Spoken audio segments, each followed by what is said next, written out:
Peoples పల్స్కి స్వాగతం. ఈరోజు వార్తల్లోని ముఖ్యాంశాలు.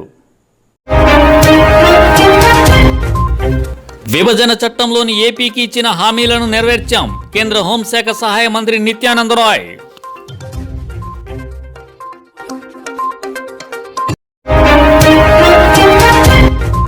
ఒమిక్రాన్ నేపథ్యంలో అమల్లోకి కొత్త ప్రయాణ నిబంధనలు ప్రకటించిన కేంద్ర ప్రభుత్వం.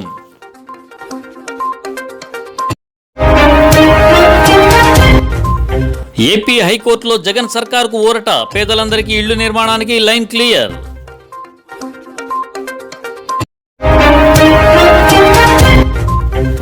పెట్రోల్ డీజిల్ పై పన్నుల ద్వారా కేంద్రానికి 3.72 లక్షల కోట్ల ఆదాయం. 2020-2021లో రెట్టింపైన ఎక్సైజ్ వసూళ్లు.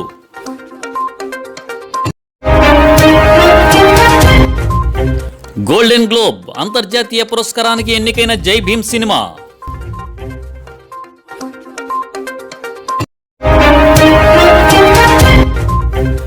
గాడిలో పడ్డ దేశ ఆర్థిక వృద్ధి. రెండవ త్రైమాసికంలో 8.4% జీడీపీ వృద్ధి.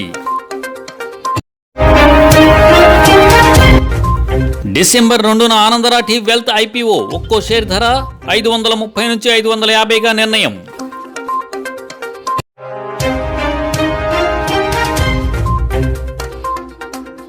విభజన చట్టంలో ఇచ్చిన అనేక హామీలను ఇప్పటికే చాలా వరకు నెరవేర్చామని కేంద్ర హోంశాఖ సహాయ మంత్రి నిత్యానంద రాయ్ తెలిపారు.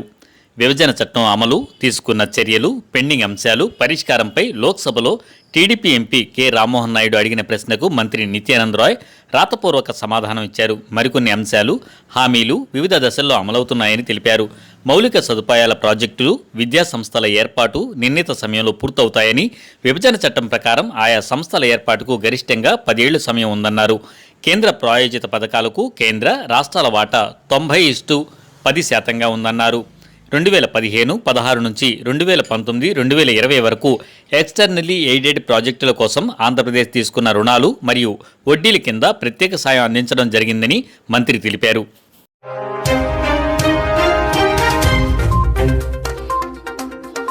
గోల్డెన్ గ్లోబ్ అంతర్జాతీయ చలనచిత్ర రంగంలో ఆస్కార్ అవార్డు తర్వాత అత్యంత ప్రతిష్టాత్మకంగా ఈ పురస్కారాన్ని భావిస్తారు. ఈ క్రమంలో ఉత్తమ విదేశీ చిత్రం కేటగిరీలో గోల్డెన్ గ్లోబ్ పురస్కారాన్ని నామినేట్ అయింది జై భీమ్. వచ్చే ఏడాది జనవరిలో లాస్ ఏంజల్స్ వేదికగా ఈ అవార్డులను అందించనున్నారు. కాగా జై భీమ్ గోల్డెన్ గ్లోబ్ అవార్డుకు షార్ట్ లిస్ట్ కావడంతో సినీ అభిమానులు hero సూర్యను అభినందిస్తున్నారు.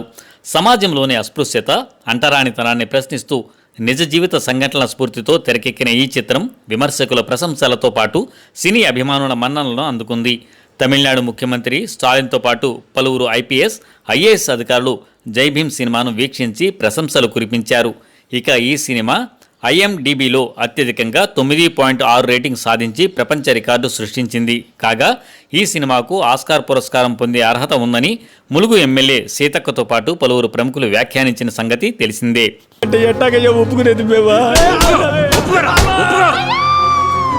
My lords, police being continuously foul playing this case. నగలు తాకట్టు పెట్టి డబ్బు తీసుకున్నట్టు ఎవిడెన్స్ ఉంది. ముగ్గురు బయట ఊరికి తప్పించుకున్నందుకు ఐ విట్నెస్ ఉంది. దొంగల్ని ట్రైబల్స్ అని పాలిటిక్స్ చేయకండి. లేదు సార్, ఈ కేసును తప్పుగా హ్యాండిల్ చేస్తున్నానేమో అనిపిస్తుంది. This case is nothing but a scandal. ఇకపై లోకల్ పోలీసులు దీన్ని హ్యాండిల్ చేయకూడదు. This is the fit case to be handed over to the CBI. పోలీసులే నిజాన్ని ఒప్పుకుంటారు. ఒక నిజం చెప్పడానికి చాలా నిజాలు దాస్తున్నారని అర్థం. We want a CBI inquiry, my lords. This case is getting bigger day by day. CM వరకు వెళ్ళే లోపల మనకి కేసు ముగించాలి.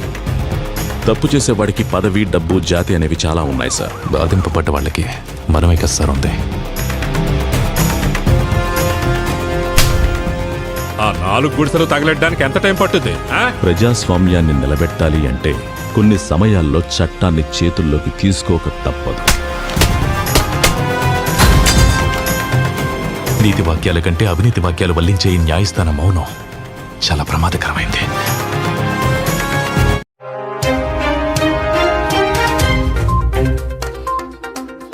ఒమైక్రాన్ వేరియంట్ ఆందోళన నేపథ్యంలో అంతర్జాతీయ ప్రయాణికుల విషయంలో కేంద్ర ప్రభుత్వం మంగళవారం కొత్త నిబంధనలు జారీ చేసింది. మంగళవారం అర్ధరాత్రి నుంచి ఇవి అమల్లోకి వచ్చాయి.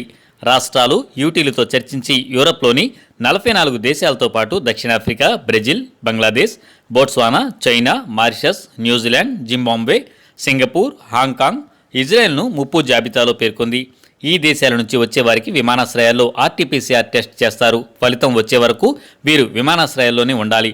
ఎయిర్ సువిధ పోర్టల్లో సెల్ఫ్ డిక్లరేషన్ ఫామ్ను అప్లోడ్ చేయాలి.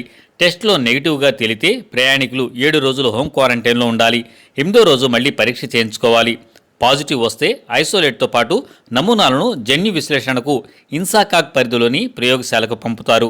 రాష్ట్రాలు వీరి కాంట్రాక్టుల ట్రేసింగ్ చేసి 14 రోజులు పర్యవేక్షించాలి. మార్గదర్శకాలను కఠినంగా అమలు చేయాలని ఆదేశించారు.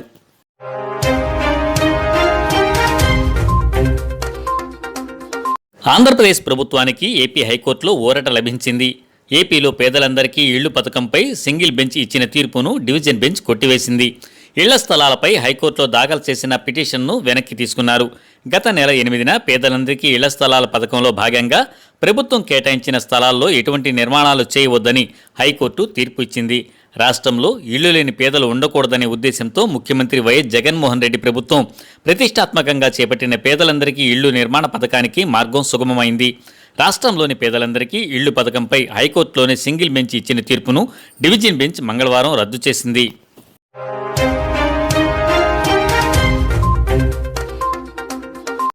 పెట్రోల్, డీజిల్పై ఎక్సైజ్ పన్ను ద్వారా 2020-2021 ఆర్థిక సంవత్సరంలో కేంద్రానికి 3.72 లక్షల కోట్ల ఆదాయం సమకూరింది.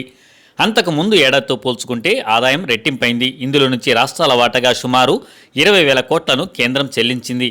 కేంద్ర ఆర్థిక సహాయ మంత్రి పంకజ్ చౌదరి మంగళవారం రాజ్యసభలో ఈ వివరాలను వెల్లడించారు. 2019-2020 ఆర్థిక సంవత్సరంలో పెట్రోల్, డీజిల్పై ఎక్సైజ్ సుంకం ద్వారా కేంద్రానికి 1.78 లక్షల కోట్ల ఆదాయం వచ్చింది. అయితే 2020-21లో ఇంధనంపై పన్నులను పెంచడం ద్వారా కేంద్రానికి ఆదాయం రెట్టింపైంది. పెట్రోల్, డీజిల్ జీఎస్టీ పరిధిలో లేకపోవడంతో రాష్ట్రాలు వ్యాట్ను విధిస్తున్నాయి. ఏప్రిల్ 2016 నుంచి మార్చి 2021 వరకు అంటే 5 ఏళ్ల కాలంలో రాష్ట్రాలకు వ్యాట్ ద్వారా 9.57 లక్షల కోట్ల ఆదాయం సమకూరింది. అదే సమయంలో కేవలం ఒక కేంద్రానికే 12.11 లక్షల కోట్ల ఆదాయం వచ్చిందని కేంద్ర మంత్రి వెల్లడించారు.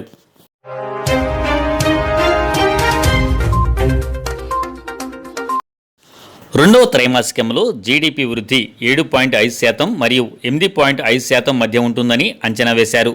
రెండో త్రైమాసికంలో భారత ఆర్థిక వ్యవస్థ 8.4% వృద్ధి చెందుతుందని 44 మంది ఆర్థికవేత్తలతో రాయిటర్స్ సర్వే సూచించింది.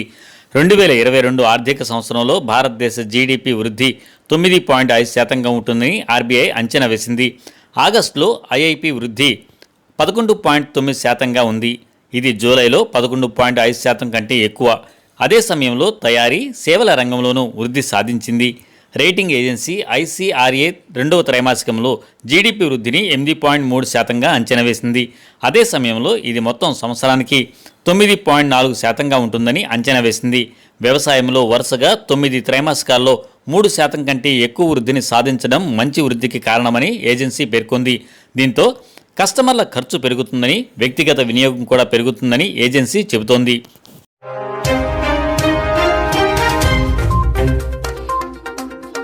ప్రముఖ ఆర్థిక సేవల సంస్థ ఆనంద్ రాఠీ ఆధ్వర్యంలోని ఆనంద్ రాఠీ వెల్త్ డిసెంబర్ 2న ఐపీఓకి రానుంది. ఈ పబ్లిక్ ఇష్యూ డిసెంబర్ 6న ముగుస్తుంది. ఈ పబ్లిక్ ఇష్యూ ధరల శ్రేణిని ₹530 నుంచి ₹550గా నిర్ణయించారు. మొత్తం 660 కోట్లు సమీకరించాలని లక్ష్యంగా పెట్టుకున్నారు. పబ్లిక్ ఇష్యూలో ఉన్న మొత్తం 1.2 కోట్ల షేర్లు ఆఫర్ ఫర్ సేల్ కింద విక్రయిస్తున్నవే. వీటిలో 2.5 లక్షల షేర్లు ఉద్యోగులకు రిజర్వ్ చేయగా 15% షేర్లను సంస్థాగతేతర మదుపర్లు, 35% రిటైల్ మదుపర్లకు, మిగిలిన షేర్లను క్వాలిఫైడ్ ఇన్స్టిట్యూషనల్ బయ్యర్లకు కేటాయించారు. ఈ ఐపీఓలో పాల్గొనాలంటే లాట్లో కొనుగోలు చేయాలి. ఒక్క లాట్లో 27 షేర్లు ఉంటాయి. కనీసం 14,850 పెట్టుబడి పెట్టాల్సి ఉంటుంది.